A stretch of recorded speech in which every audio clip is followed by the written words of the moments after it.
I've been rewatching one of my favorite TV shows recently called Fringe. Great show, by the way. Shout out for anyone who hasn't seen it. One of the main characters has a line where he says, "Beneath every cynic, there's a frustrated romantic."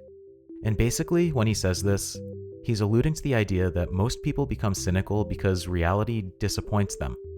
They hope for a perfect world where everything comes together just the way they imagined, but the world isn't perfect. Things are flawed and ugly at times. And for someone who really just wants to see that perfect world, it can be a bit soul-crushing, and it makes them want to just focus on all the bad stuff.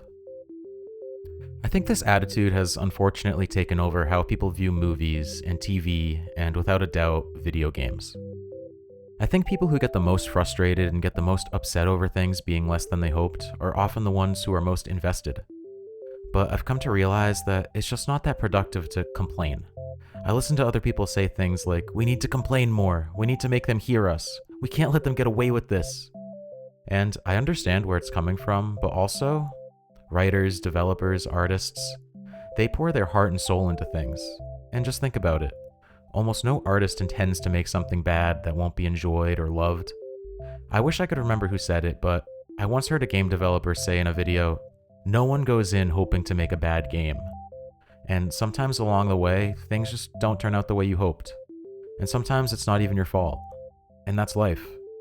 I'm an artist, and I can't tell you how frustrating it is when you pour effort into something and it just comes out bad. I was thinking about this one day and I realized, how must it feel for game developers? They pour their heart and soul into things and people are just brutal. The industry is brutal, the expectations are brutal.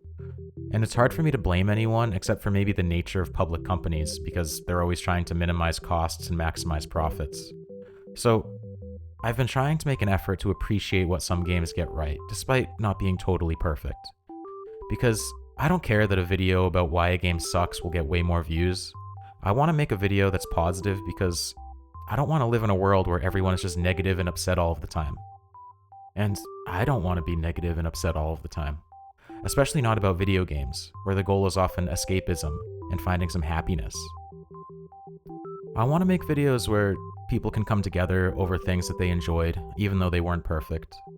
I want to make videos where if the developer watches, then maybe they can see that someone did enjoy this, and their work didn't go to waste, and they can at least have some pride in what they made, for once, rather than just feeling attacked. Because it's important to hold people accountable, but it's just as important, if not more important, to be encouraging and reward them for the things that they get right. Because otherwise, why will they even try? So today, I'm going to talk about a game that's not perfect. A game that received mixed reviews and even some hate, but that got some stuff right. A game that, even though it's not perfect, is important to me.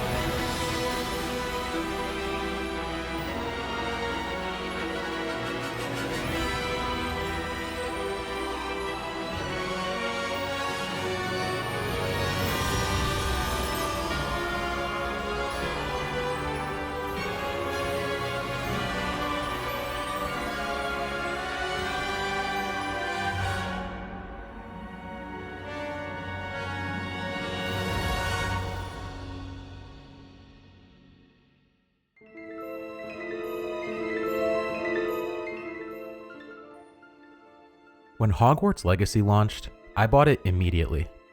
I love Harry Potter, and the idea of a modern AAA open-world game set in that universe just felt unreal. Like something we've been waiting for ever since we were kids. I never played the movie games for the 6th and 7th generation consoles like the PS2 and the PS3. Or dare I even mention the games for the PS1. Looking back at Hogwarts Legacy now, there were definitely weaknesses. The story felt generic at times, even a little cartoony. Relationships with characters felt rushed and hollow. and parts of the world, when you really slowed down and looked right at them, didn't feel as deep as they first appeared. And the absence of Quidditch was hard to ignore too. Oh, and one more thing.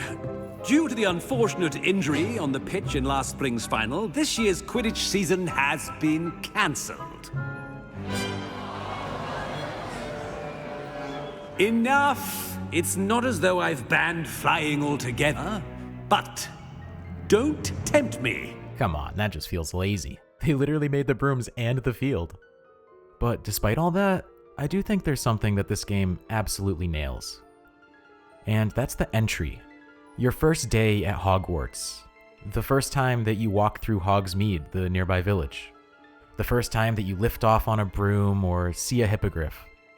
The first time you cast a spell in a world that so many of us grew up daydreaming about. And that's the thing that Hogwarts Legacy captures perfectly, even if it's not permanently. Not flawless storytelling, not groundbreaking systems, but the magic of being transported there. I remember rewatching the films over and over just to catch small details, to feel closer to that world. And for the first time, this game let me step inside it. And I think the developers knew this, and they knew how important it was, because when you start the game, and you first come out of your common room and one of the professors says, "Make the most of it. You only have one first day at Hogwarts." It feels like the developers are just winking at you, like, hey, enjoy this, because you're not going to get to do it for the first time again. And I'm glad they did, because when I went back to play this game again, it honestly didn't feel the same, which was kind of sad. Despite not being perfect in plenty of ways, I think Hogwarts Legacy does manage to, if only briefly, transport you into the wizarding world and let you feel like for the first time you're just exploring it for yourself. That, above all, is the thing that they got right with this game. At its core, one of the biggest themes in Harry Potter is belonging. The search for a home. Discovering a place where you fit, where you're seen, where you'll find friends and build a family, and maybe even stand alongside them to make the world better. Harry's situation is like an extreme embodiment of this feeling, but it's a feeling that can be universal. Pretty much any person can feel like an outsider, and they can feel that way at school, at work, even at home. They can feel that way with people they don't know, with friends, even with family.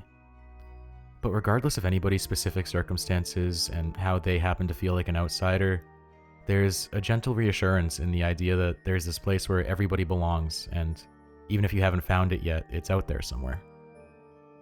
That's why stepping into Hogwarts for the first time in Hogwarts Legacy hits so hard.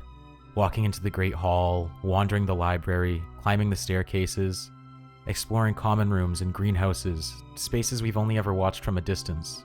It's not just nostalgia, it's fulfillment and realization. For a moment, you're not observing a story about Harry Potter finding his own home.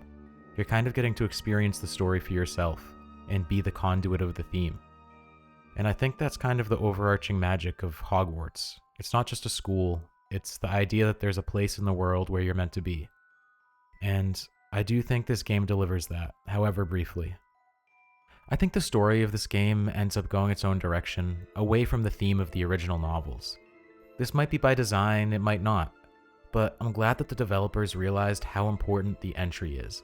Because even if you end up on an exploratory adventure filled with puzzles and ancient magic and a goblin rebellion against wizardkind, you still get to enjoy that first 30 minutes, kind of like rereading or rewatching the beginning of Harry Potter again, except it's about you, and you get to explore whatever you want on your own initiative.